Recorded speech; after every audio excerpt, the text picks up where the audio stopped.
जय सनातन, जय भारत, जय श्री कृष्ण।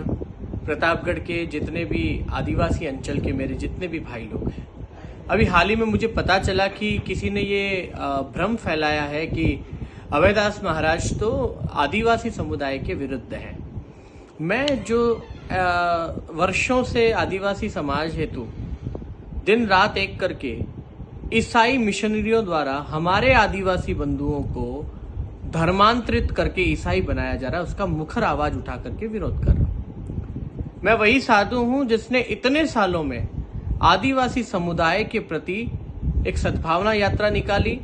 आदिवासी समुदाय के मध्य उनके आवास, उनके घर, उनके परिवारों के संग, उनके हर सुख दुख में उनके साथ रहने का प्रयास करता हूं। वर्ष में जब भी कोई शुभ कार्य होता है, चाहे मेरे जन्म दिवस का हो, चाहे कोई भी कार्य हो, या कोई भी तिथि हो, कोई भी अवसर हो, कोई भी ऐसा प्रासंगिक समय हो, तो मैं आदिवासी बंधुओं के मध्य जाता हूँ। अपनी खुशियां उनके साथ बांटता हूँ, अपना सुख दुख, उनके सुख दुख में उनके साथ रहता हूँ, मेरा सुख दुख भी आदिवासी समुदाय के साथ साझा करता हूँ। और एक बात, अभी तखतगढ़ धाम आश्रम जहां पर मैंने संन्यास दीक्षा ली और मैं 25 साल से संन्यास लेकर के जिस आश्रम में रह रहा हूं, यहां पर आप आदिवासी समाज के बंधुओं को मैं बता दूं, करीब 500 आदिवासी बच्चे यहां पर निःशुल्क पढ़े, ऐसा गुरुकुल का निर्माण भी हमने करवाया है।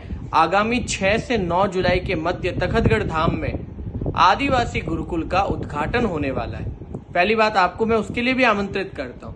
और दूसरा, जो कुछ तथाकथित लोग भ्रम फैला रहे हैं कि अभयदास जी महाराज ने आदिवासी समुदाय के विरुद्ध बोला, यह सरासर झूठ है।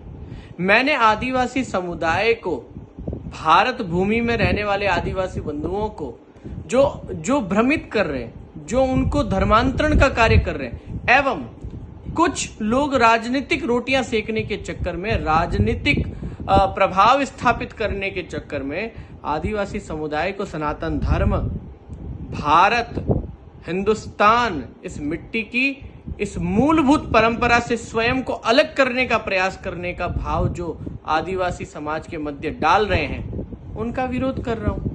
अगर किसी राजनीतिक पार्टी को मेरी बात से चिंता होती है, समस्या होती है, तो मैं आप सभी आदिवासी बंधुओं को बताना चाहता हूं, सोचिए कि उनका स्वार्थ सिद्ध नहीं हो रहा है।